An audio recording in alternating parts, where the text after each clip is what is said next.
Mike, what's going on, buddy? How you doing? I'm good, man. It's been a while. It has, dude. It's been I think last time we saw each other probably 7 years ago, 8 years ago. It was a while, yeah. Um, and I was, I was saying you look exactly the same, which is not fair, but I wish I was taller though. So I didn't how I are didn't you? 5'6". I didn't get any taller though. So I mean that's really what the goal was. Didn't happen, right? So over 7 years. I thought I'd get like a growth spurt. Nah. Almost 40 now. You're almost 40? Dude, I'm 39. Yeah, me too. When do you turn 40? January. So I got like, still a little bit, but I'm I tell next people, month. are you? Yeah. Dude, I've always told people like I'm 5 years older than I am because it just helps me embrace it. So like it was probably I've been saying like when people are like, "How old are you?" I'm like 44. Just because I'm growing into it, I just accept that I'm like age is something that I'm super excited about. It just you get smarter, you look back and you're like, yeah, I'm a different version of myself, and I probably should be, right? Well, no, I think you look young too, though. I mean, I wouldn't guess that you were 39. I would say probably young 30s, where I look like 45, 46, I think, just with the amount of gray that I have. That's funny, So, man. Hey, why did when we when we met up probably 7 years ago, what were we meeting up for? I remember we went to lunch. I know so we were both at HomeSmart at the time. I do know both at that. HomeSmart. Yeah, I don't remember how I found you, but I remember seeing you either on the leaderboard or something, and you had a lot of sales. And I at that point I was really like trying to build my business. I think I was my second or third year in the business, and I was just looking out for anybody who could give me some tips or tricks or something. I was looking for it sounds stupid. I was looking for like the one thing that would change my business, Yeah. where as you and I know, it's more than just one thing. It's a lot of different things and managing those things. But at the time, I reached out to you because I think you had a team and I was considering a team, and you had like an assistant and maybe one other person working for you, and I wanted to know that dynamic. So Yeah. I'm pretty sure that's what we spoke about. Cool, man. Well, let's go back a little bit so the listeners, because I don't even know the story. So I like to always start off with why, like, when did you get into real estate? Why did you get into real estate? And then kind of catch us up over the years on how things have went. Sure. So in 2012, I was finishing up an MBA program at ASU. At the time, I owned a t-shirt like printing and screen printing and embroidery company. I had owned that for about 7 years, and I went back to get my MBA. And in the MBA course, met a bunch of people that were buying rental properties. And they had these crazy spreadsheets that like mapped out what areas rent was the highest and where you could buy the homes the cheapest, and like correlated those. And I wasn't into real estate at all. I didn't own any property other than the one that we lived in. And basically kind of like these people kind of took me under their wing and showed me what they had done. And so as soon as I was done with my MBA program, like, actually probably towards the tail end of it, we started buying rental properties. And at the time had an agent who was a family friend, and she was great. The only challenge was the market. So this was like 2011. The market had bottomed out in 2010, and like it started to come back up. So things were super cheap. And investors started scooping stuff up. So they started going really quick. And the challenge was she lived up in Anthem, and we were buying homes in Tempe. And so if something would hit the market day one, we'd go see it like day two because she couldn't get out there that day, and there would already be like four offers. And I was like, if I really want to get serious about this and buy a few of these, like maybe I should just get my license, and like I'll be able to see them really quickly. I'll be able to get the commission too, which will help it as an investment. There's no downside. So kind of like on a whim, just decided to get my license. And then really started like diving into that investment world.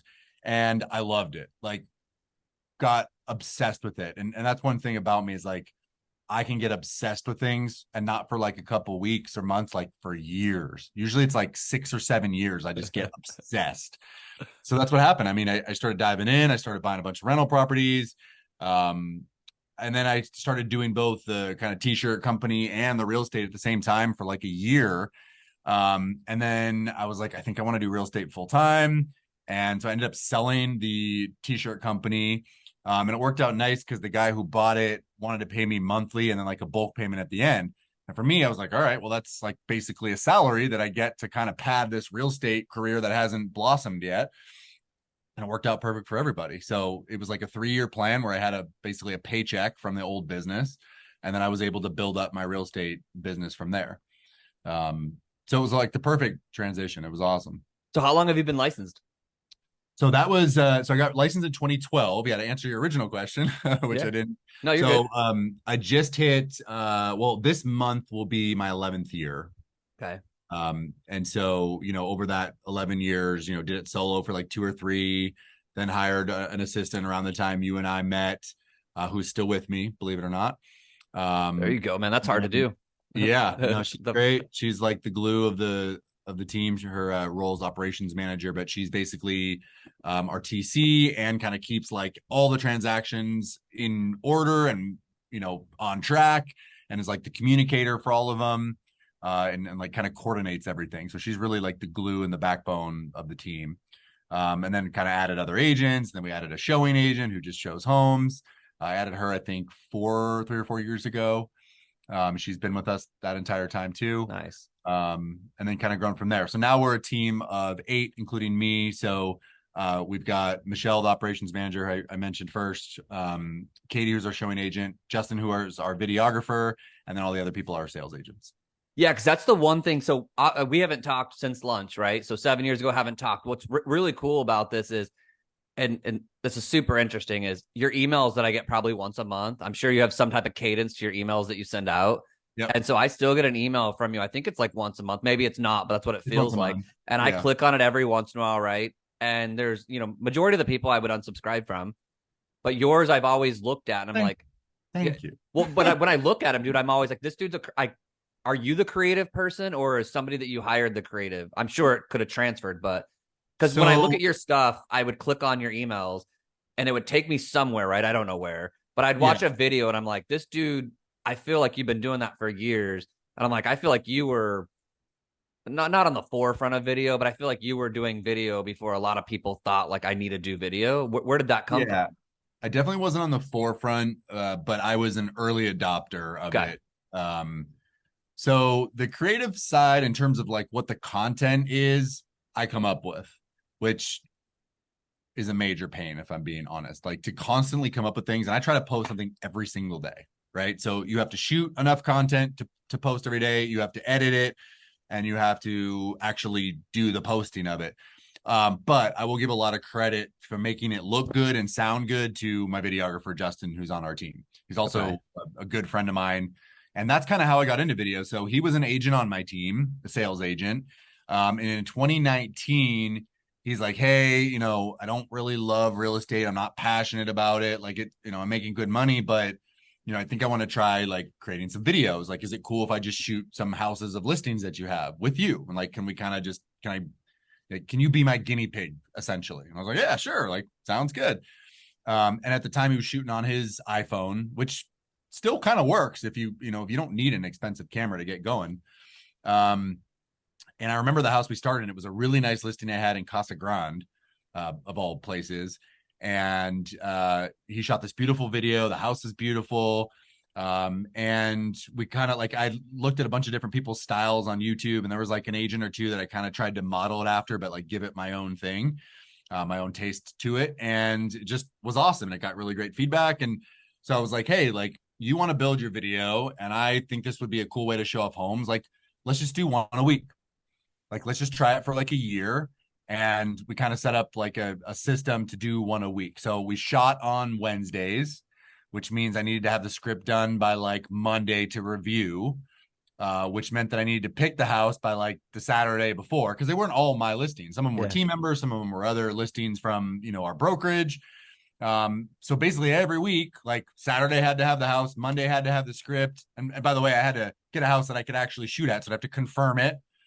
Right. And then Wednesday we shot, and then Friday the video was ready. And then Saturday we started all over again.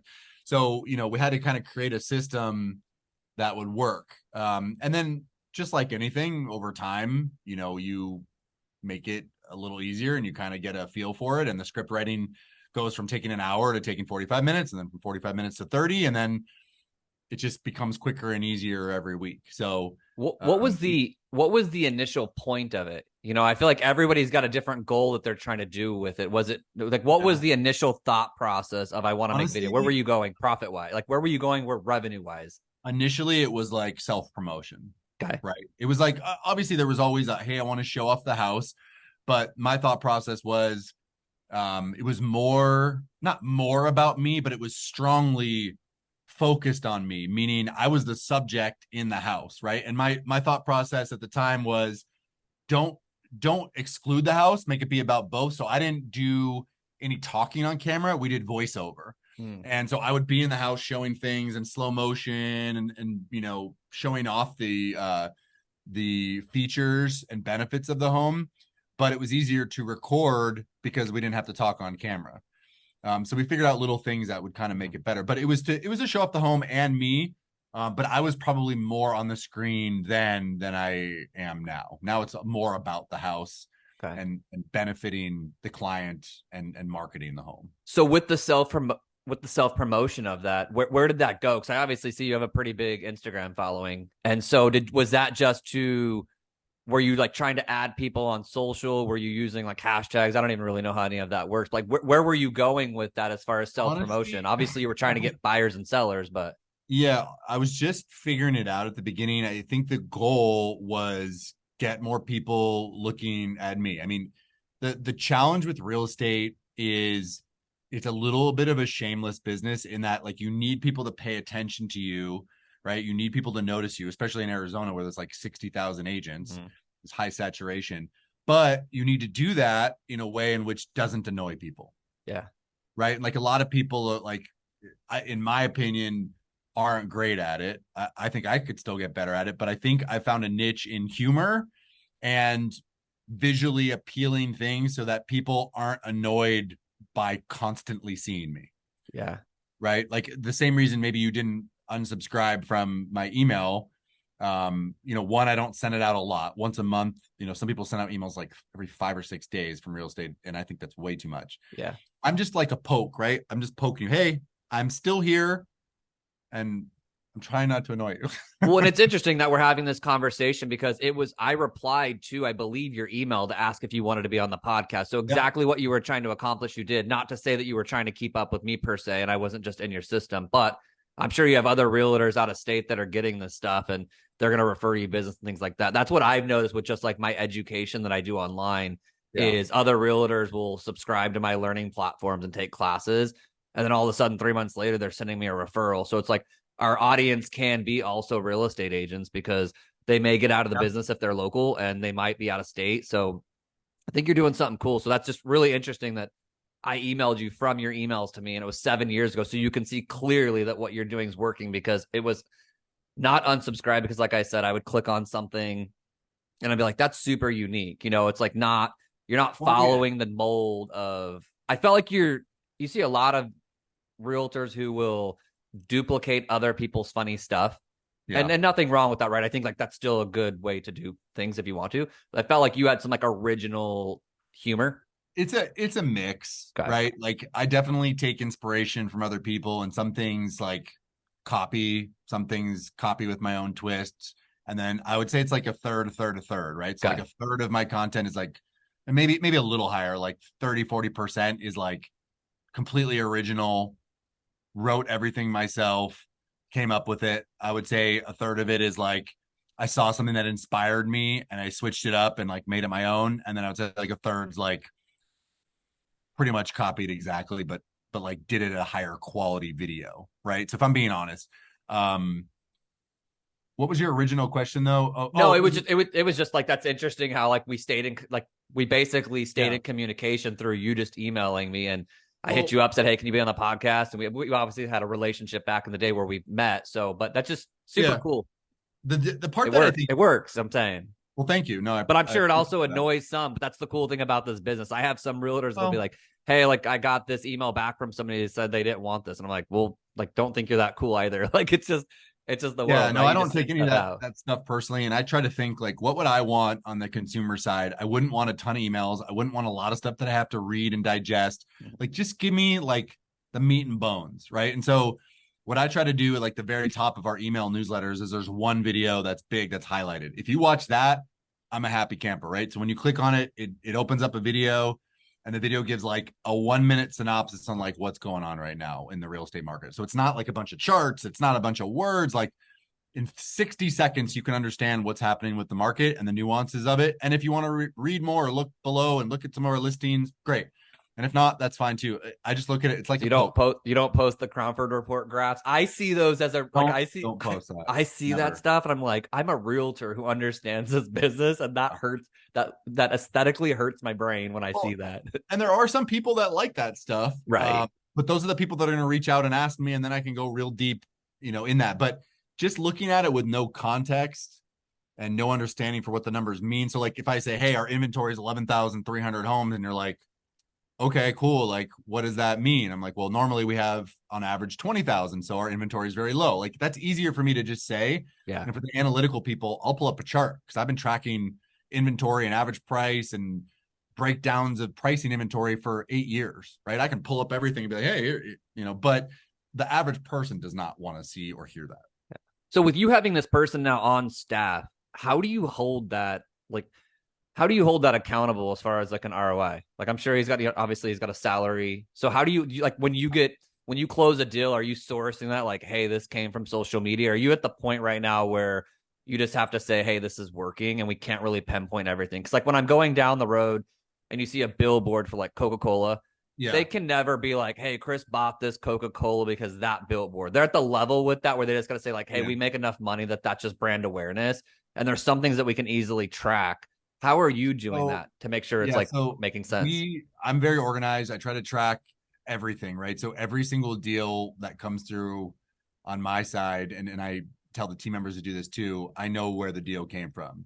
Came from Yelp, came from Sphere of Influence, came from Sphere of Influence referral, came from video.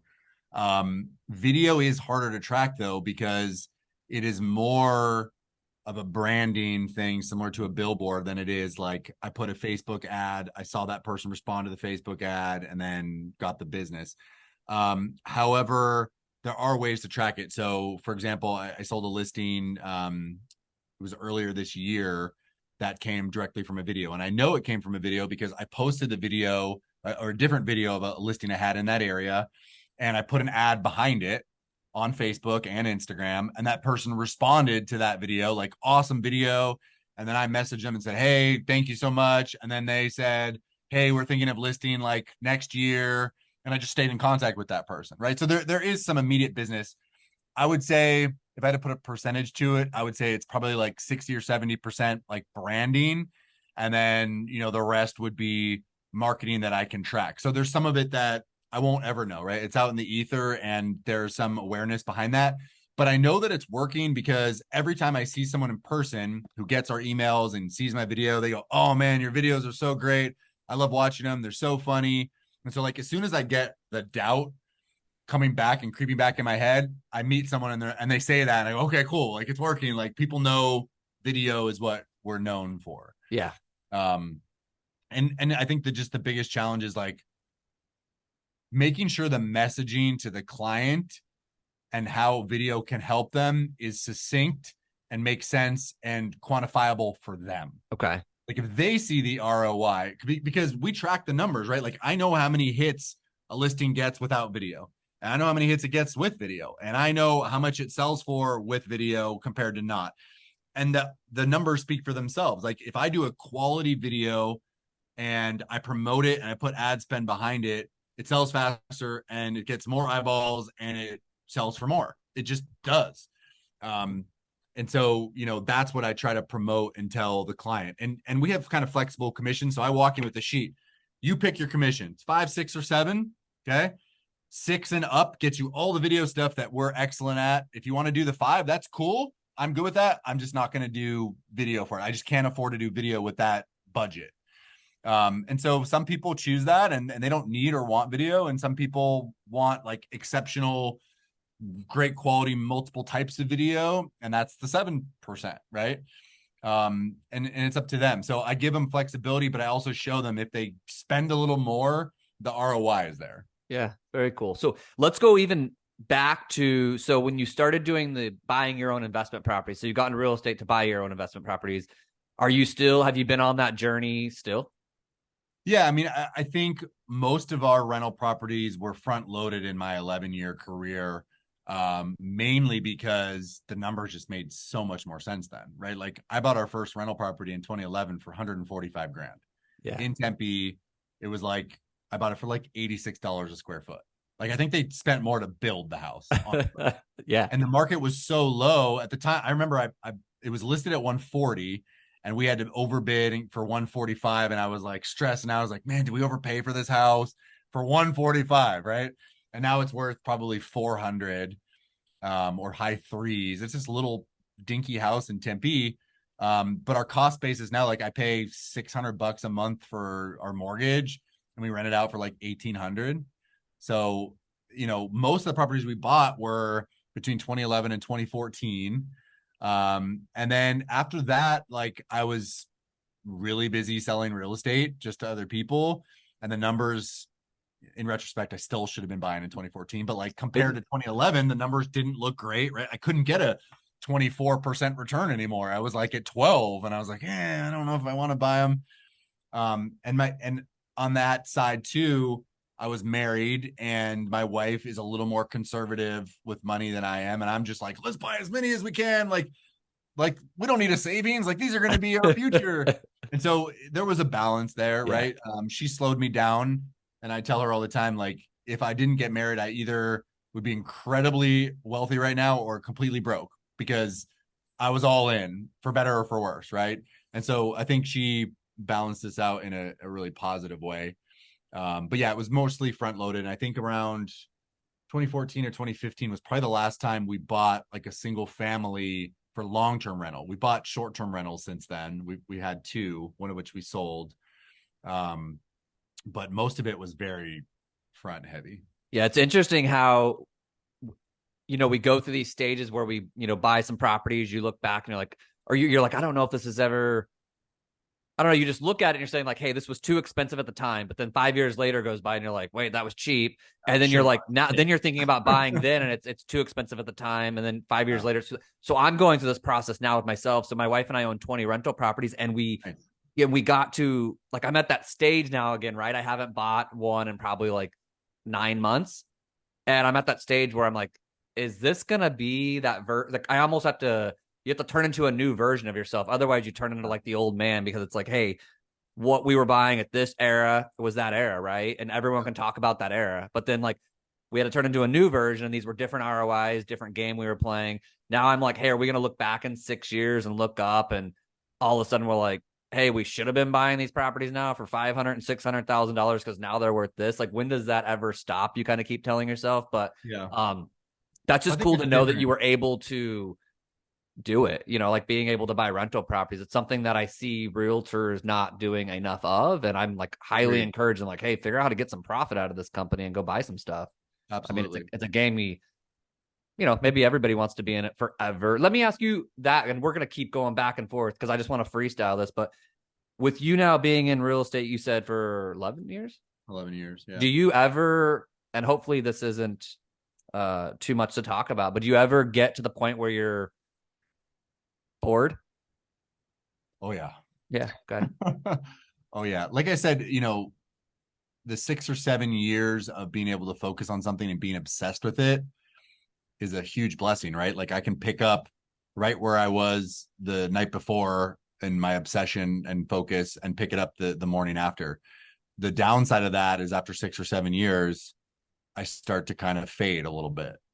And that happened with real estate, just like everything else. And, I've kind of had to push through that a little bit, if I'm being honest. The last 2 or 3 years, especially with the, COVID and the pandemic, like it was a reset for me.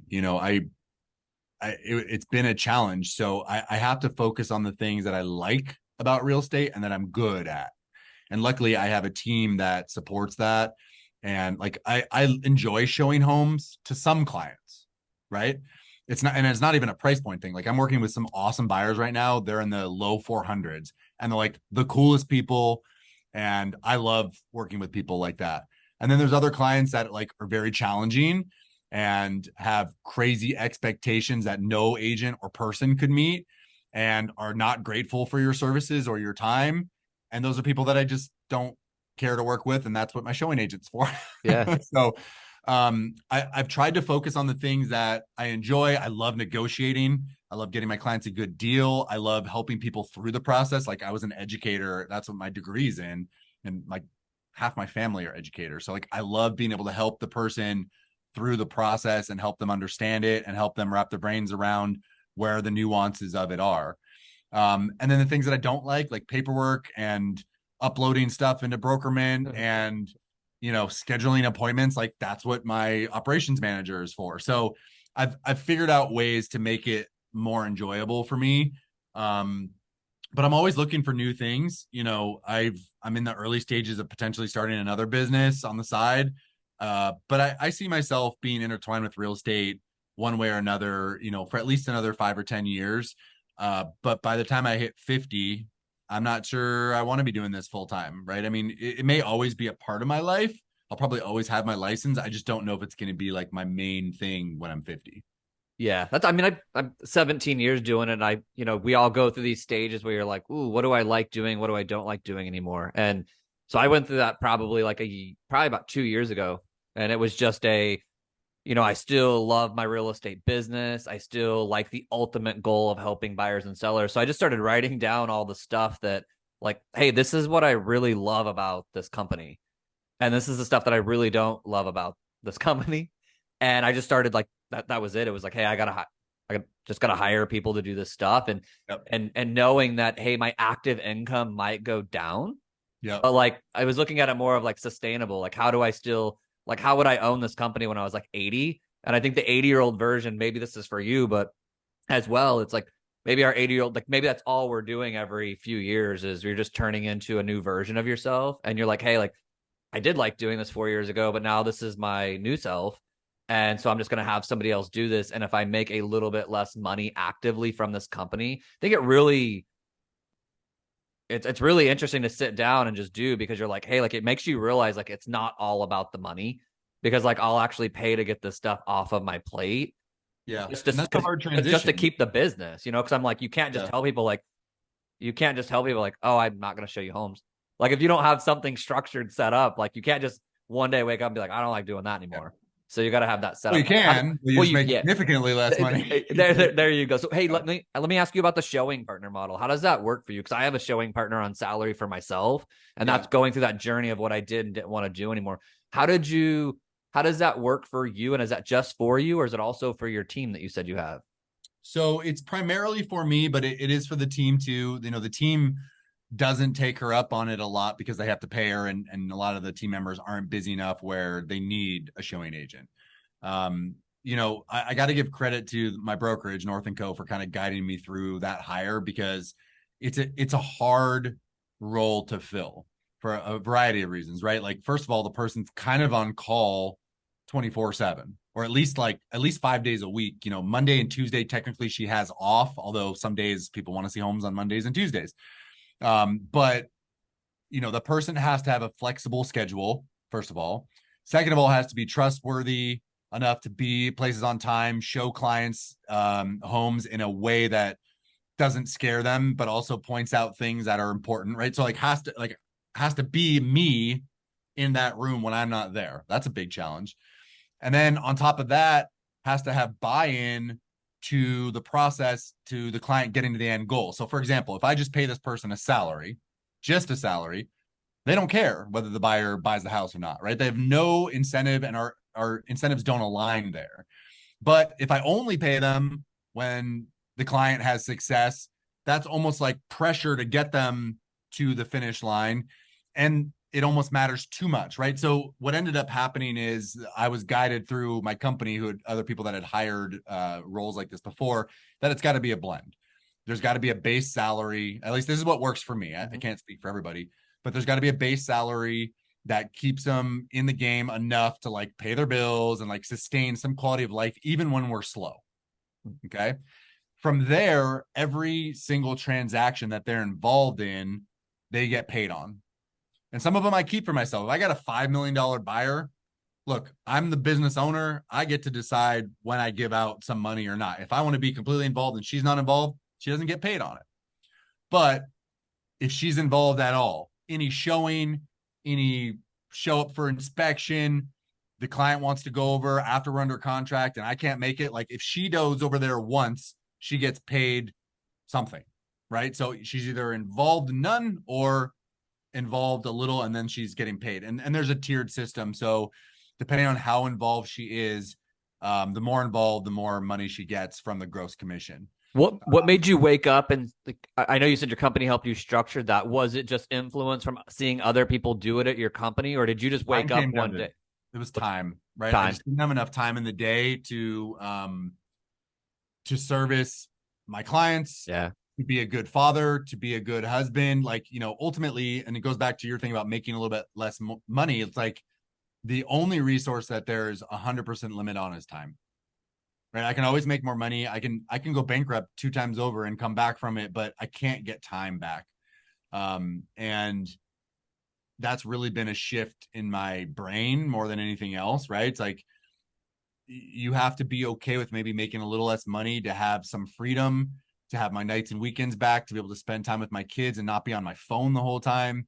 And just get some time back, right? Like I'll give you a perfect example how this works. The clients that I love that I'm showing right now, we saw a house they loved in Queen Creek on Monday. And on my 30-minute drive back from Queen Creek to my house, I called her and I said, hey, this is the house I love. Can you get it up in zip forms for me? Like fill in everything. Here's the price. Here's this. And then when I got back, all I had to do was call my client and ask a couple questions. How much are you going to be putting down? Do we want to ask for the fridge, washer, and dryer? It took me like 3 minutes to have the final call, send it out for signatures. And like, she just helped with stuff like that, right? She didn't even show the house, but she helped. It just expedites everything. It makes the client feel like, we're on top of things, and they end up getting another offer. But because of our speed and what we, had communicated with the other agent and what we offered, we ended up getting the house for him. How long have you had this person? I've had Katie for I think 3 or 4 years. It's beautiful, huh? Yeah. Like I have Nathan for probably 2 years now, and like I had sat down, I remember in Huntington Beach, dude, and I was just like wrote down some stuff, and I was like, I just don't want to be on call anymore. Meaning, like I'm fine working, like I'm totally fine working. I'm like I like vacations, and I don't like to be on call. Yeah. And I just like, how do you do this? So like I started talking to some people, and when I got that person, and some people hear this and they're like, I know, but how do you never show? And I'm like, hey, I'll still pop into things. Like I have clients that I love. Yeah. Meaning like I still might pop into a final walkthrough, or I might pop into and here and there, but it's just like just for that 4 and 5 weeks, you can't wake up on a Tuesday and come into your office at 8:30 and just, oh, this house hit the market and you got to be there at 1 to show it. I mean, that gets taxing from a standpoint of like trying to live a personal life and just growing a business. It's like you almost are, you're growing something you can't scale, because it's like vacations are compromised, your family's compromised. And I couldn't be more thankful for that model, and that people will really work. And I think you're spot on, dude. Like, got to have a salary so they can pay their bills, and you've got to give them some incentive to show homes on Sunday at 9 a.m. Like, if you don't give them any back end commission or pay, it's like, where do they have it? They got to be able to sit down with a calculator just like we do. Yep. Maybe on a lower scale of pay, but like they still got to be able to sit there and be like, if I close 62 homes and the average price point's this, and I'm getting 10% on the back end through title, they've got to have something that they're dreaming about too. And that's just their stage of the career where that is fun for them. So that's cool to see you like pull it off. Yeah, there's a lot of nuance to it. At first, when I handed off things to the showing agent, I think I handed off too much, right? And so there's this balance of like especially with clients that had worked with me before, and the last time they worked with me, it was just me, and I did everything, and I was very involved, right? And now that there's this other person who, is showing up for inspections and is showing homes, it's like, well, where does Mike fit into this? Like, do we need Mike? Do we feel like we're getting Mike? And so there was a balance there. Like maybe I went too far on the pendulum, and then now I had to go back. And then, so like, there's some balance, right? There's nuance. You have to figure it out.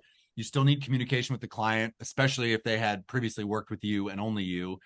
And I also think it's communication, right? I mean, from the get-go, if that client comes back and 3 years later, and last time they worked with me, I didn't have Katie, I say, hey, look, just want to let you know, since last time we worked, things are a little different. I'm still involved, but Katie helps, and here's how it helps, and here's how it's a benefit to you.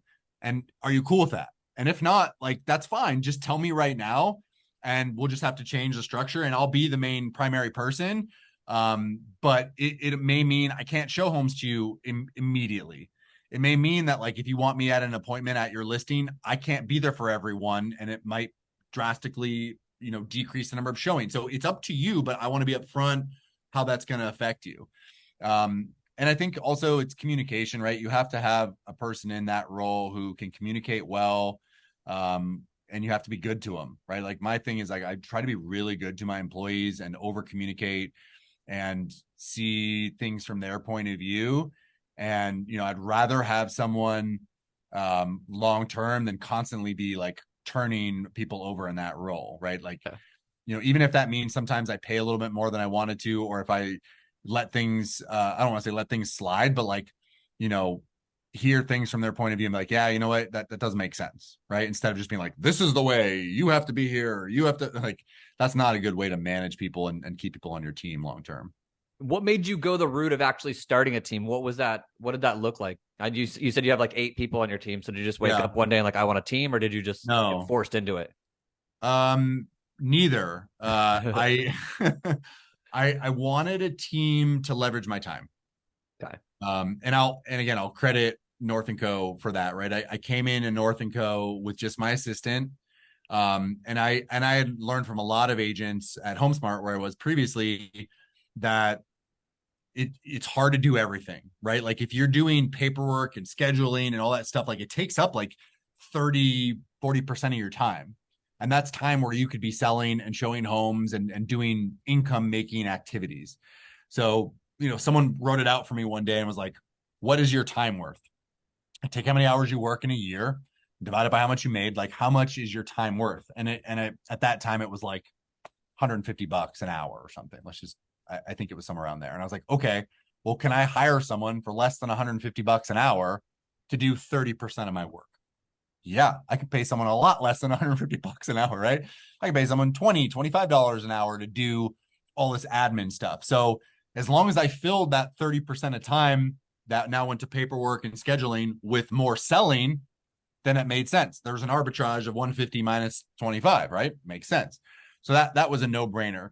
From there, when I came over to North & Co, it was like showing agent. I was like, I pushed back on hiring the showing agent for like 2 years. Legit. I was just like, it's not going to work. They're not going to be able to do the same way as me. And honestly, they can't, and they never will. Right. But you can't sacrifice the growth potential because you're worried about like them being great.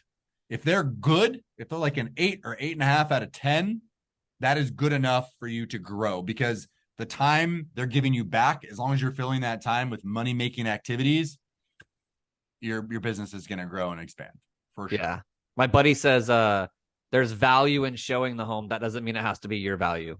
Right. Yeah. I think that's the fairest way to say, like, there's value in that. Like, there's no one can discredit there's value in it. It just doesn't have to be the owner of the company's value in doing that job. And I've always like really appreciated that, because I'm like, yeah, like, most of these houses aren't groundbreaking that we walk into, like me getting into the property and seeing it. And even if someone was like, hey, if someone's rebuttal was like, hey, I need you to see the property before the contract's written, then I would just be like, hey, like, I'll totally, that one that you go look at that you're like, I love, I'll happily go take a look at that property and put my eyes on it and give you my like full assessment, So it's like, you can, it's not like one size fits all. Like, you can kind of, just because you have this person, you can kind of freestyle the process on how you integrate it with each individual client and their personality. The overall goal is like, it's not perfection. It's just like trying to get some of your life back. And I think people are always trying to force like, hey, it's not perfect. And I'm like, well, it was this way. Like, it wasn't perfect the other way. It wasn't perfect before for you. Not perfect this way. So I'm like, at least one has a lot of upside to it. So, and this is, I think I don't know if you're at that same stage, or maybe this is an age thing now at almost being 40, but I'm like, wow, like this life is kind of, it goes pretty quickly. Right. And now I'm like, from 40 to 50, I kind of want to see a little bit more of the lay of the land around the country and the world, and just, be able to wake up sometimes and not have to run. So, so with your with your team though, so okay, you got the showing partner. So with the other agents, what made you go that direction with having agents? Because if buyers can come in and you can use a showing partner, what would be the purpose of having other agents on the team? So there's two purposes. One is a monetary thing, right? I mean, agents pay me for my help and guidance, and you basically teaching them how to build their own businesses. I don't provide leads, or I do, but very rarely, right? Like Got it. most of the stuff that comes in, I take. But if it's in it, like I have an agent on my team who has his license or is in the local MLS down in Tucson, right? Like I don't work in Tucson, I don't know Tucson, so if I get a Tucson thing, he'll get that. But for the most part, I'm a teach a person to fish kind of team lead. I've had 3 iterations of teams. This is my third, and I've done the all lead giving team, and I've done the all education based team, and there's downsides to both. The all leads is like, well, if you don't provide leads, what do I need you for? And if you do the all education, it takes so much of my time. So I found a blend. Like I don't give them a lot of leads. I teach them how to find their own leads, but I do it in a way where it's very based on them doing activities that I've set out for them. And the more activities they do and the more boxes they check, the more I give into them. But if they don't do the work, I can't do the work for them. And I tell them that day one. I'm like, here is the blueprint. Here's how I got from here to here. And here's some things I think you should do. And then I assess where their skill levels are. And then I help them get to that finish line. But I can't do the work for them, right? And if they're not doing the work, they're not going to be on the team. I mean, every agent that I hire has a 90-day trial. I don't care how good you are. I don't care how many homes you sell. We have a 90-day trial. Can we work together? Well, do you do what you're supposed to? Do you have a work ethic? All those things I determine at the end of the 90 days. And you're either in or you're out after the 90 days based on what we both feel, right? And How do you find these people? Like, are they? I don't recruit. So I'm not. they're just I'm like fine with my team how it is right now. Yeah. North and Coast sends me people from time that think will be a good fit. People reach out on our website. People see me on social media. I get a lot of people asking that way. Most I don't even like engage. The other thing that I figured out in my other 2 times of having a team is I have to like and care about the person, or else it's not going to work. Right. So there's other agents that were like, hey, I really want to be on your team. I produce. I don't need a lot of help. I just want the team dynamic. And it's not that I don't like them. I just don't think we'll work well together. I get Right. it. It's like our personality. You don't bring them in and you're just like, hey, I don't like you. No, I don't. I'm I just say, I'm just kidding with you. no. And this is true. And this is what I say. You're not blending with them. Well, what I say is like, look, I'm not necessarily looking to grow my team all the time, right? It has to work for everybody. And I don't want one person to come in and mess up what we have either, right? So like there has to be a good person to mesh with the team. I would hate for me to bring in like a cancerous person and 2 or 3 team members leave. So, for me, it's not worth it. I'm a turtle. I'm slow and steady, right? Like if I can build slowly, I'm good with that. So the monetary piece is part of it, but I also really enjoy training and teaching people. Like that was what my degree was in. Yeah. So my family kind of does. So my dad's a teacher. My grandma was a teacher. I enjoy that aspect of it. So separate from the money side, like I get some personal fulfillment from it and I get to see people grow. And it's really easy for me to assess. Like someone comes in and I'm like, show me your last 12 months transactions. What's your average commission? How did you meet these people?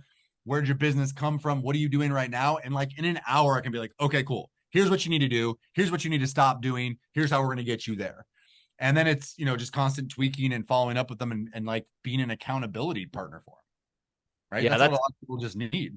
That's cool that you say that. Some people just lean into that. Like I'm a trainer by nature. Like I always say, like I love getting on coaching calls with agents and, as long as they're talking about something usually higher level, I'm like, let's talk this through. Like but that's something that I really enjoy. So it's funny that you have that too, but comes back to, I mean, you were an educator. I definitely was not, but it brings me so much joy. Like when I see, like we brought an agent into our crew. I don't really have a team per se, but like I brought an agent into our crew and he just texted me. And he's like, I got 118,000 closing next month off of what you've taught me, giving me all your playbooks. And I was like, if you could have seen my face when I walked into my office, my wife's like, what's going on? I was like, that is so much more rewarding than my pay this month, just to see people who are just their families' lives are changed through just like giving them some of your stuff, and you're just like, hey, here's this, like go use it. And it's super rewarding.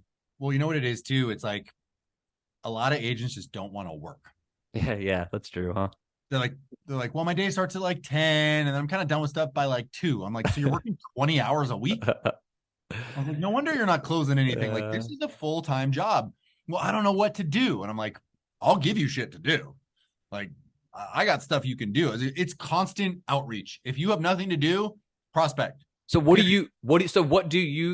do you do for your business? Like, what do you do to get business? And then what do you teach like your team to get business? Yeah. Well, what I do is a lot different than what I used to do. No, Right. I'm first. I'll raise my hand right there, dude. I'm the same way. It's funny, like we turn into new versions of ourselves, and there's nothing wrong with that. I think that's Yeah. the coolest thing to see is Well, these realtors who do the ones that turn into new version of themselves are usually the ones that I find are usually the more successful ones. The ones that are yeah. still doing the same thing they were doing 12 years ago. I'm like, they're usually not building any type of business. Well, once you're established, you don't need to do the same activities. And this is true in any business, right? In a startup tech company, at the beginning, you do a lot, and same with real estate, you do a lot of stuff that is not scalable in the beginning. A lot of Yeah. individual reach out, lunches and coffees, and like literally building a business brick by brick, right? That is what it takes at the beginning. And it's a lot of hustle and it's a lot of work and it's a lot of hours. But once you have something established, you can shift that focus to, and you have some money, you can market, right? You can do things that work for you while you're sleeping. That's what you need to do to build a sustainable business, because at some point you either get busy and you can't do the outreach, or you get sick, or you go out of the country, or you whatever. And once you stop doing those day-to-day non-scalable things, well, then your business breaks, right? And that's a typical problem. So, there's stages of this. Like, once my team members get to a stage where like they're busy and they have like 3 or 4 deals under contract, I'm like, okay, cool. This is step 1. You're now going into step 2. But if you stop doing those things and prospecting while your deals are in escrow, guess what's going to happen? Your business is going to tank. So now we need to sustain those things. And then once they sustain and they have deals in escrow, then we get into the next level, which is like doing things that are not doing things that are scalable, right? That don't require you to do every single action, but you got to get busy enough to have the money to sustain those things. So it's just all these different levels that people get into. Is it usually just teaching them, hey, like your network, what to do with them, your open houses? Is it just Yeah. I mean, it's just the basics, right? To go back to your original question, yeah, it always starts with sphere, right? It's like the low hanging fruit. Who already knows you and likes you and trusts you. And those are the people that are going to work with you the quickest, in my opinion. Like, and the people that have immediate needs. So like, you can meet people at open houses or like door knocking, but certainly you can build a sustainable business from being in front of your sphere all the time, right? So that's where I started. I built a book of business. And if you're doing it right, if you're reaching out to them enough, I tell them you can turn 6 to 8% of your sphere every single year, right? If you got 100 people, you can do 6 to 8 deals a year from that 100 people. So that motivates them to get a bigger list and to be in front of more people, because they kind of do the math and like, shit, well, I have 500 people, I can do 30 deals a year. Yeah. Yep. They market to them well. So that's kind of step 1. What I do for marketing now is I still rely on my sphere, but I try to make it a little more automated.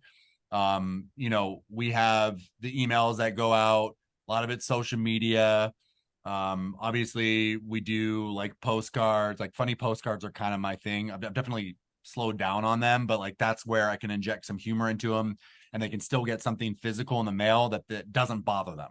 That's not a market update. That's not, the typical thing they're going to get. And then I still do personalized phone calls and texts too. I try to focus my time a little better, like lunches take like 2 or 3 hours out of your day, right? Yeah. Like the lunch itself's an hour and a half, and then driving there and then driving back. Like, so I try not to do lunches. I try to do coffees. I try to make them like 45 minutes if I can. Sometimes I'll do Zoom calls. If it's an important client and I know that they've got a transaction coming up soon, I'll sit down for lunch for sure. But you have to kind of balance, like, where is your time going to go? But I mean, I don't, most of the stuff now, like we've got Yelp ads, we've got all these things that, like, to put it simply, like I pay for, so that there's always something going out to my clients. and I don't have to do a lot of the manual work anymore. But I do think that there's some personal touch stuff that you can never replace with automation. That is important. So Yeah. it's a little bit of a blend. Yeah, that's what I find. I'm noticing just with our marketing plan, kind of the same as you, just as you exit out of certain things, you're like, hey, I can't, that's not scalable. I'm just like the thing that's still scalable is you can still have a huge book of business and referrals by just texting your past clients. If you just text them every quarter, if you just text them and said, what's up? How you doing? How's the kids? How like that, just that alone, if someone was like, what's one thing I can do if I was going to do anything else? I'd be like, just text your past clients, text them. Don't even call them if you don't want to. Just text them and say, how you doing? Yeah. Carry on that conversation for the 3 days that you got to carry back and forth a text conversation anymore, and just keep doing that. And you'll probably build a pretty good book of business. Well, and think about how much communication you have during the transaction, right? I mean, you guys get very close for then the transaction to end and you just disappear. Yeah. There's like a bad feeling there, right? There's like a bad taste. So like now, do they want the same amount of communication? Absolutely not. Right. Yeah. You would bug them if you communicated with them as much. But a week later, a follow-up call. Hey, how's everything going? How's settling in? Do you need anything? Are there any vendors you need? A week after that, hey, final check-in. Just want to make sure you're good. Like, I'm here for you. If you need anything, oh, by the way, like, make sure you give me a review. And then like, hey, I'm just going to follow up with you maybe every few months. Just make sure you don't need anything. And that everything's good. And if you need anything house related, like I am your resource. And then, like you said, at quarterly, at the bare minimum, check in, right? But they'll also be getting my postcards and my emails and all these other things that are layered on top. So it's like, they're not going to forget about me. Yeah. Right? Yeah. We call it keep the fire alive. So when we close on a deal, we have a checklist now. It's like my starting line. I call that my starting line when we close a deal. And I actually lean into it more because they're used to just realtors or people just bouncing out after they get a check. So we have keep the fire alive. So it's basically like 1 day, 2 day, 3 day, 5 day, 7 day, 15 day, 30 day, 60 day. And then now they're just on the quarterly text, right? So it's like you're kind of weaning them off of like, hey, we don't just cash checks and then balance out. Because I always tell people, I'm like, that's when you find out like their AC went out. Now they need a pool guy because they find out they're not a chemist like they thought they were. Like you just all these things that you actually have so much value after the transaction. I think the ones that can realize that they have almost more, I'm going to say this, and I don't know if it's proper, but like I think a realtor can have more value sometimes or just as much value after the transaction's done to them through vendors and helping them out and doing other things that you can stay involved in their life over a 7 to 10 year period until they buy or sell again, buy an investment property, or refer their friend or family. So it's like, it's not rocket science here. It's like, it's interesting how so many people are like, what do I say to them? And I'm like, so what the up? two word Like, tracks I use, how are you doing?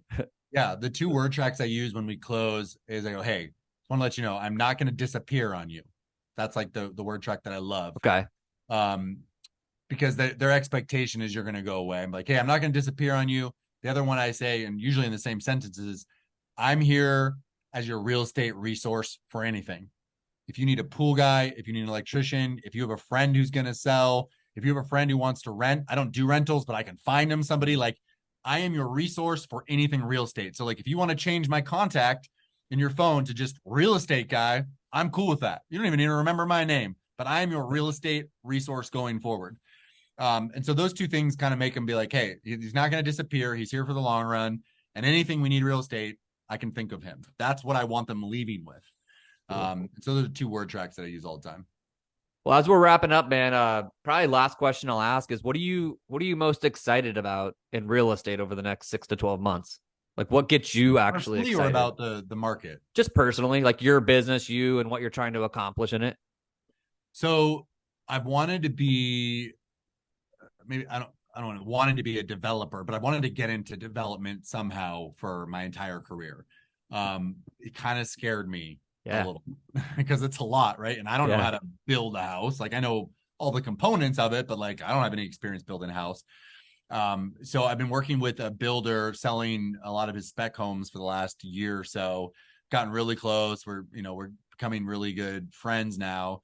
And I found an opportunity in Scottsdale, just south of Kierland, that I kind of ran the numbers on. And I was like, hey, like this could be a cool spec project for us to go in on. And so we ended up buying this lot, an acre lot, just south of Kierland for like $950. him, me, and one other investor buddy that he has. So this is basically my first development project we got going on right now. We're waiting for permits, so we haven't done anything yet. But he's gonna build it, and then we're splitting everything 3 ways. So like I'm a investment partner, but I'm also going to be the sales agent that sells it. And I'm going to get a lot of input on like what the house looks like and what the finishes are, but I don't have any of the stress or the knowledge base of building it. So it's like, it's great. So I'm really excited about like being a developer of sorts, right? Like, well, it's so cool. I'm glad to hear. That's really exciting because it's just you're I'm really going. excited about Yeah, that. I'm just excited for you because it's just cool to see people who are going into lands that they don't know, and it's like it's the same as when you got into real estate and you're like, I don't know how to take a listing and I don't know how to work with a buyer, and then now all of a sudden you're really really good at it. Now, not only are you really good at it, you're teaching people how to do it on your team, and it's like now you're just going into a new version. It's weird how we think like just because we're spending more money or it looks bigger like that all of a sudden it's actually harder. And I don't believe that. I think that just because it costs more money is just a barrier of entry that everybody's not going to do it. Yeah. But I don't think there's anything probably groundbreaking, even though I have no idea how to build a house. Like probably nothing groundbreaking But about there starting are a that lot of, process and getting it there's a done. lot of steps, right? Like there's so many things that would take me years to learn. So like having the builder as a partner Yeah.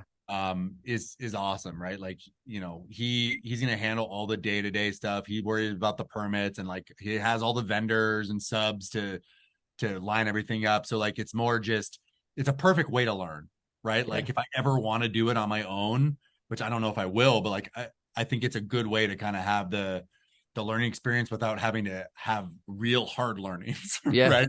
Like if I Totally. dove in by myself, like it would take over my life. Yeah. I just can't afford to do that right now. How do people follow you, man? So Instagram's the prime way. We're on YouTube also, but Instagram at Michael Delina, no apostrophe. I would love for you to follow me there. You'll get some humor, you'll get some good tips and tricks. You get to see a lot of the cool houses that we list. So it's like an entertaining real estate account, in my opinion. Yeah. And then you can follow us at Housed on YouTube, on YouTube too. YouTube on YouTube. Yeah. That's where all the team stuff is. And then you can just go to house.com too. All our stuff's on there, all our videos on there. You can kind of see our video centric stuff. So yeah, whole team's on house.com as well. Okay. So we did lunch 7 years ago. We did a podcast today. So you think in like 2026 we just check in, and I'm like, well, I'll get you on the podcast. You're gonna be like the newest developer in Kierland. Dude, I learned a lot from you back then, and I really did appreciate you meeting with me. I mean, you were one of like maybe 2 agents that I looked up to in terms of how they had their team structured and like, you know, what I wanted to be. So no, I'm down to meet whenever. I mean, I think unfortunately I have a tendency to like learn things and then like dive into them and then kind of not go back to the person who maybe helped me. So that's probably a my bad on this end. But no, I mean, I want you to know you really did help at the time and appreciate it. Kind of help the trajectory that I'm on right now. So yeah, I'm down to meet whenever. Let's do it. 2026, we're coming. It doesn't have to be.